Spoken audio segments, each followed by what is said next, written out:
नमस्कार, next 9 news पर आपका बहुत-बहुत स्वागत है। महाराष्ट्र में एनसीपी के विधायक रोहित पवार की मां सुनंदा पवार ने शुक्रवार यानी 13 दिसंबर को शरद पवार और महाराष्ट्र के डिप्टी सीएम अजीत पवार के नेतृत्व वाले पार्टी के एक साथ आने की जरूरत पर जोर दिया है।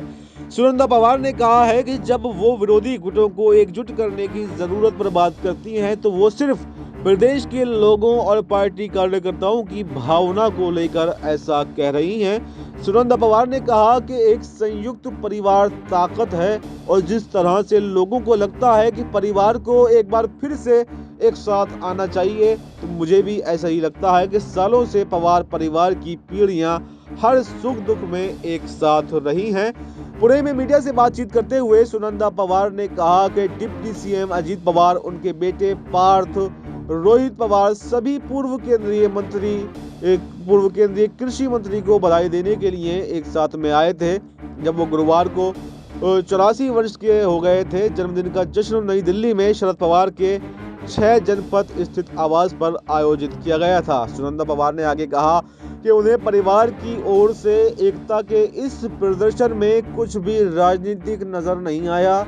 जहां तक पार्टी कार्यकर्ताओं की भावनाओं का सवाल है, तो उनका मानना सही है कि अगर पार्टी विभाजित करने के बजाय एकजुट रहेगी तो ऐसा ही होगा, पूरे राज्य में इसकी ताकत बनेगी।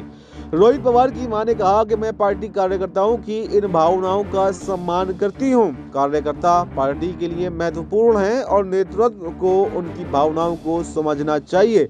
हालांकि उन्होंने ये भी कहा कि उनका राजनीति से कोई लेना देना नहीं है और वो इतने सालों से सामाजिक क्षेत्र में काम कर रही हैं। आपको बता दें कि अजीत पवार के एकनाथ शिंदे सरकार में शामिल होने के बाद पिछले साल जुलाई में एनसीपी पूरी तरह से टूट गई थी और 2 भागों में विभाजित हो गई थी। भारत के चुनाव आयोग ने बाद में उन्हें पार्टी का नाम और घड़ी चिन्ह दिया, जबकि शरद पवार के गुट का नाम एनसीपी शरद चंद्र पवार रखा गया। तब से ही दोनों गुट एक दूसरे के प्रतिद्वंदी रहे हैं। ऐसे ही देश और दुनिया की तमाम बड़ी खबरों के लिए आप बने रहिए हमारे साथ और देखते रहिए नेक्स्ट 9 न्यूज़।